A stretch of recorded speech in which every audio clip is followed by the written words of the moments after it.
Administration బాడీలో ఒక బాధ్యతాయుతమైన పదవిలో ఉండి ఒక రాజ్యాంగం కల్పించిన హక్కులు, రాజ్యాంగం కల్పించిన పదవులు, అధికారాన్ని అనుభవిస్తూ అదే రాజ్యాంగాన్ని నిర్మించిన, అదే రాజ్యాంగాన్ని భారతదేశానికి అందించిన డాక్టర్ బాబాసాహెబ్ అంబేద్కర్ గారిని అవమానకరంగా మాట్లాడటము అమిత్ షా గారి అహంకార బాధ్యత రహితానికి నిలవెత్తు నిదర్శనం.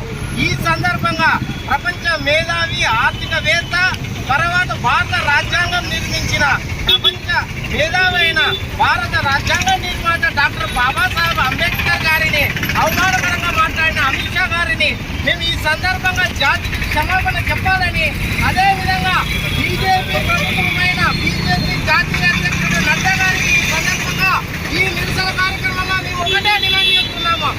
అంబేద్కర్ గారిని అవమానకరంగా మాట్లాడిన అమిత్ షాని బీజేపీ జాతీయ పార్టీ నుంచి తన పదవి నుంచి బర్తరఫ్ చేయాలని బీజేపీ జాతీయ అధ్యక్షుడు నడ్డా గారికి ఈ సందర్భంగా మేము బీఎస్పీ పార్టీ అనంతపురం నియోజకవర్గం తరఫున నిరసన కార్యక్రమం ద్వారా బలంగా డిమాండ్ చేస్తున్నాము.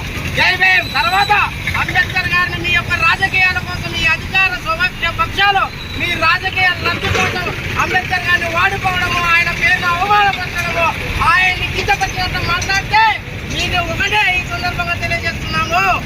Dead Ambedkar is more dangerous than live Ambedkar.